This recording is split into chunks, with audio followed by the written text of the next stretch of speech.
What's up, you guys? Let me read the new video today. I'm here to do a more in-depth discussion on our August 29th ban list that dropped a couple days ago. I know it's taken the Yu-Gi-Oh community by storm, and I'm here to give more of a, not just listing the cards, but talking about what it's really going to do for this format, how the format is going to shape up for the most part, and what currently, like the best decks are. So we're going to start with what we already know, of course. The two banned cards were Monkey Board and Kaiser Coliseum. Starting with Monkey Board, we all saw this coming. We knew that Monkey Board was a very powerful card. It was a one-card scale, and that anything that would help you complete a pendulum scale so simply, is very powerful. It made the pendulum deck very powerful. And when it was at 3, I mean, the deck was insane. So them banning it now, like they did in Japan, is nothing. It should not be a surprise to anybody. I feel that was going to happen no matter what.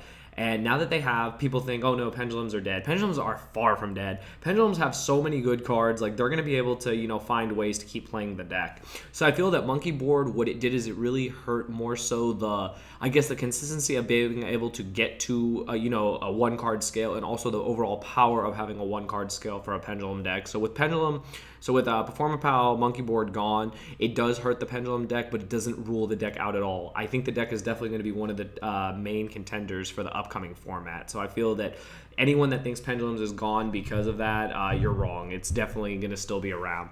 Now, Kaiser Coliseum. I've heard a lot of things as to why this card got banned, because everyone's like, oh my god, I felt the same way. Why Kaiser Coliseum? Of all cards, why ban that card?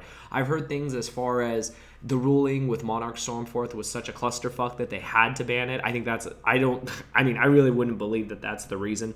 I've heard that there's this weird lock with this like Destiny Hero monster coming out that Kaiser had to get banned. I still don't fully understand like any of that, like either of those reasons.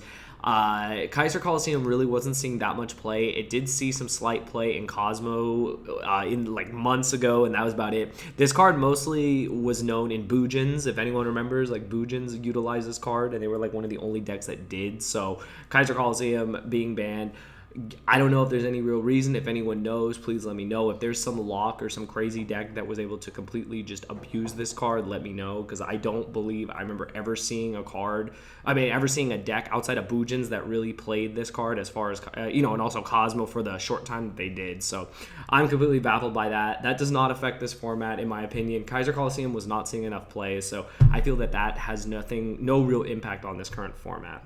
So those are for our banned cards. For our limited to ones, we're going to start with Seer and Beatrice. So they touched BA. They didn't do it right. They didn't do it right because Dante is the problem. As long as Dante is around, Burning Abyss will always be a deck. Hitting Sir is fine. You can still do the Sir Dante loop. They didn't solve the problem. The problem, everyone's going to complain. It's like Burning Abyss has been around forever. It's true. The deck's been around for what? It's over 2 years now. So the fact that the deck is still around is crazy. Now, Seer and Dante, they create their own loop with 1 Sir and 3 Dante. I mean, we still have the loop. They hit Beatrice. Now, with Beatrice, it's interesting because Beatrice is one of those overpowering cards. It's what's referred to as like a trap monster in a sense, because you're able to use it during your opponent's turn. Now, what I do like is with Beatrice at 1, when you get rid of the 1 Beatrice, it's not going to be coming back.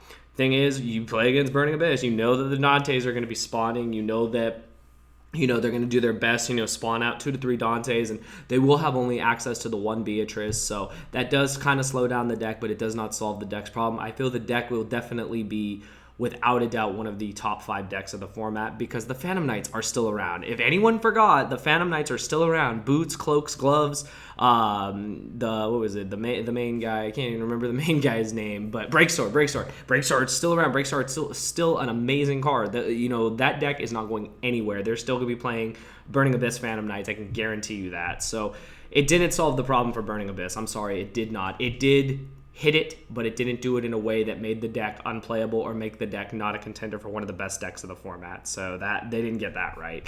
On to Ether. This one is interesting. I had spoke about it in my original ban list video that some channels called this. I didn't see this coming. This kind of threw me out of left field, came out of left field for me, because as far as Monarchs go, I did play Monarchs for quite some time. I know Ether is definitely, without a doubt, the best Monarch ever printed. Card is absolutely insane, and the fact that now that they hit that card along with Pantheism and Stormforth, it makes it to where the Monarch deck, it's still playable. The deck is not 100% dead, you guys. I know people are working on the deck as we speak. Hybrids are going to come out, just like Burning Abyss Monarchs came out towards the end of this format. I feel that people are still going to try to find a way to utilize Burning Abyss and Monarchs. With one Pantheism, one Stormforth, you're not going to be able to reveal them off of, with Tenacity, you'll be able to search whatever you need, but off the one Pantheism, you'll no longer be able to reveal the 3 Stormforths. So a lot of this is going to come down to, with those, I believe it's 6 slots that are now open because you lost 2 Ether, 2 Pantheism, 2 Stormforth. You have 6 slots to work with to make the deck playable again. That's if you're running the basic build or if you're not running the Burning Abyss Monarchs. Another thing is you have to utilize an extra deck now. We do have 3 Domain, but I don't feel with Ether at 1, I don't feel the deck is as strong. I could be wrong, but I feel that utilizing an extra deck, whether you're going the Brilliant Fusion route or the Ultimaya Tezoken route, whatever it is, that'll probably be what keeps the deck still playable, but in a different way. It's not going to be able to play the same strategy it played before. So that did throw me for a loop, but I definitely saw it happening. And just to finish up on the Monarch cards, was the best draw card and one of the most unfair board wipes in the game. They had to go. You can clear any board with this card, so it didn't matter. So I'm not saying anything about these. These hits were correct. Cosmo Dark Destroyer.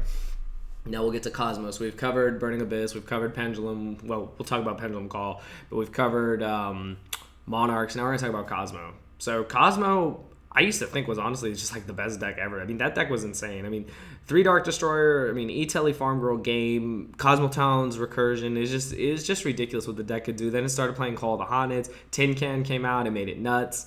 Card of Demise was thrown into the deck. I mean, I just thought, my God, this deck is never gonna, not be bad. But as we all saw, Monarchs, Pendulums, and Burning Abyss really just overpowered the deck, and Cosmo really went down. There was only, I believe, one person that top 8'd Nationals, 1 or 2, I don't remember, but it did not have a great turnout at our Nationals this year. It didn't do that well. It does have some wins and a lot of tops, but it did not perform to the level that I think a lot of players thought it would. The deck did have its consistency issues. It did have, it had issues that pretty much every deck has. Oh, and another thing on the Monarch deck, now you're going to have to work with the, the lack of consistency with Pantheism and Stormforth. So I had to throw that in there because the same thing with Cosmos, you're still going to have to work on the consistency and everything. The deck will be probably still played. I'm not sure how it's going to be done. E-Telly was hit to 1. That doesn't hurt the deck as much as people think. The problem is that now with 1 Dark Destroyer, the Tin Can plays are not going to be as strong, not at all. But you do have the ability to play 6 Call of the Honids with 3 Call and 3 Oasis of the Dragon Souls or Dragon Lords, whatever it is. If you choose to go that route, if you choose to play the Demise route, Demise will help you draw into the cards. And I mean, if you have the multiple calls and the multiple Oases to get back your guys, you can, keep playing the deck. It will definitely just not be as powerful. You know that when you get through that 1 Dark Destroyer, outside, if you banish the Dark Destroyer, they can get it back with Cosmo Town. If you get it to the grave, they can use Call of the Haunted, but you don't have to fear a Dark Destroyer in hand the majority of the time. So I still see the deck being played. As far as the Fire King Island deck goes, I didn't really pay attention that much to that deck. I feel that they're going to still be able to play it because of one of the cards that came to 3, which is Goldsarc, because it's pretty ridiculous. You just Goldsarc and then add back with Cosmo Town. I mean, that's pretty nutty. I'm not going to lie. That reminds me of Tour Guide Rabbit from years ago. So I actually think that that'll be interesting to see how that plays out. Yeah, and I mean with that and teleport, I mean the deck did take some hits. I don't think the deck will be as powerful as it ever was ever again, but it will definitely, people will still try to play it. I believe Yu-Gi-Oh players will always try to play a deck that they like till it dies. I.e. me, I keep playing Gravekeepers, Power Rangers, bunch of crazy decks no matter what. So there's many routes you can go to try and add back the powerful aspect to Cosmo. Like people are gonna run Dark Planet, I feel, because that card's amazing. So that could be the new thing, is Dark Planet will replace the 2 Dark Destroyers, and there'll just be other cards in the deck. So that's to pretty much cover Cosmo. I'll just move this over here, and we'll go to Kieran and Pendulum Call. So Kieran, we already knew. This card is so insane. I mean, come on. Card can't be targeted. Card just is a walking Pallades. Very easy to summon with with scales. I mean, this card is just nuts. The thing is we saw it go into 1. I called it. I knew the card had to go. It's just such an unfair card. The thing is, though, 1 is all you kind of need. If you set the Pendulum Scales, you do it. You can only do it once per turn. one gets the job done. So with the card not banned, the card is still a threat. The card will still be played in Pendulum decks. I believe it'll just be as it is, already a staple in the deck. So I feel that hit was correct. However, one is all you really need. So Kieran will still be around. So don't rule Kieran out at all, because it's still definitely a thing. Magispectors can still play Magispector Demise and still utilize the one Kieran, because like I said, one's all you need. So it'll be interesting to see how that shapes up.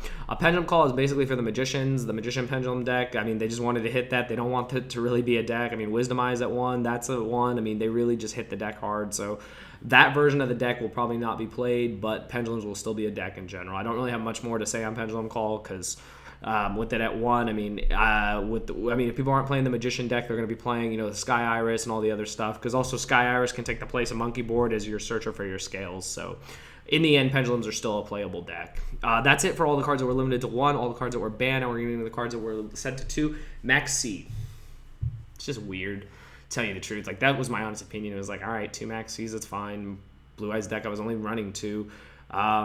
Maxie, like what a lot of channels have talked about, and I really liked listening to a lot of these discussions, is the percentages that go down when you have 3 Maxie in your deck versus 2, the probability of drawing them, the statistics on drawing them, and it goes down quite a bit, about 10% with only 2 Maxie in the deck. However, I feel that Maxie at 3, a lot of players were doing it, but Maxie is one of those cards that it's always going to be good at, no matter if it's at 2 or if it's at 3. Decks are going to play it no matter what. With 2, I mean, people say, oh, it's not worth playing. I think it's still worth playing. Burning Abyss and Blue Eyes are, if you guys don't know, that's what the format is currently going to be until new decks like ABCs and DDDs come into full completion here in the US. So once that happens, things will shift. But I think Maxie is still a very good card, because even at 2, it's still very powerful. If you do open it, you are going second. You do have that defensive strategy that Maxie is. It gives you the ability to just draw cards and force your opponent to stop. So I feel at 2, it does hurt the consistency of drawing it, but I feel that it's still going to be played, and it'll still be a card that, impacts the format like it always does. It always is a hit or miss card, and majority of the time it's a hit, because it, with Burning Abyss still around, Blue Eyes being around, most of these decks will always special summon, so Maxie will always find its place, I believe, in decks or side decks. So with Maxie at 2, I mean, I don't agree with it. I think it was weird. Could have left it at 3, would have been fine, but they want to put it at 2, whatever. So can't really say much about that. Thunder King, I like Thunder King. I've always liked Thunder King. I don't really know what deck is really going to utilize it unless you're playing an anti-meta stun deck. I've always liked Thunder King. I think it's fine that it's at 2. Hell, I think the card could be at 3, but that's just me. Yeah, I mean, I have nothing really to say. I'm glad to see it at 2. Stun decks will try to, utilize it. Wind-Up Magician, honestly, I mean, there's no carrier. I mean, come on, like, just bring carrier back. Like, bring carrier back, ban Hunter, let Wind-Ups be a deck again. 2 Magician, I don't think really does anything. I could be wrong, but I don't think it does enough. I mean, you can still spam rank 4s, but without carrier, I mean, come on, like, it just kind of sucks. So yeah, so that's all those others limited to. Now let's go to the ones that are now unrestricted and at 3,000 restrict. Don't care. You didn't do anything, and that kind of sucks. Like, the card's really cool to have back, but honestly, people were just using it with instant fusion to take a guy and then tribute, like in Monarchs, or it was used in the combo version of Infernoids. It worked with Where Art Thou and other cards, but I don't really see it at 3 doing anything. The next one is Goldsarc. Card's interesting.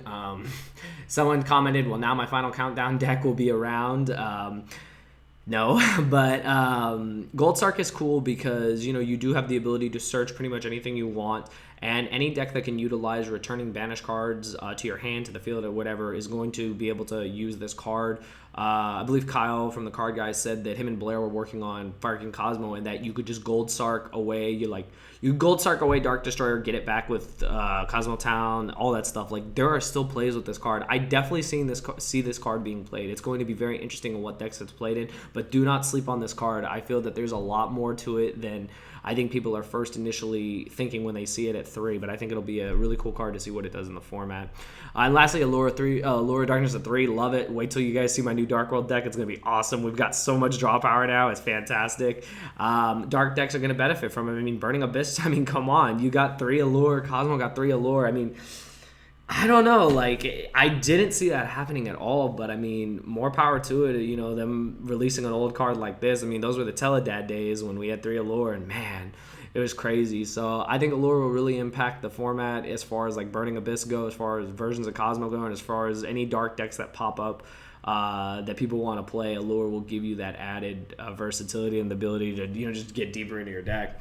So that's pretty much everything, you guys. The last things I want to say is they didn't ban Demise. People were probably wondering why. I'm all for that card. I'm sorry, you guys. I played Klee Demise. It got me my invite for next year. Demise is still a card. It gives anti-meta decks. It gives different players that play different decks the ability to shine. It gives decks life. Clear still a deck. Cosmo Demise might still be a deck depending on how they play it. I think they should have hit carded Demise, though. I'm happy they didn't, but I honestly think they should have. But oh well, I guess we got another format of, you know, draw 3, set 5, but we'll see what happens. But anyways, I hope you guys enjoyed the discussion. If you did, please smash that like button. I'd like to get 40 plus likes for the video. Hope you guys like the setup, you know, having my crazy interactions and the way I react to stuff. But I hope you guys did. Let me know what you guys think about the list. If I missed anything, the format, in my opinion, is going to be Blue Eyes and Burning Abyss currently, and it will evolve with DDDs and ABCs and other decks as you know, as some more cards are released. So right now, that's what our format is, but it will change soon. So yeah, hope you guys enjoyed. If you did, leave a like, and I'll see you guys in the next video. Thank you for watching.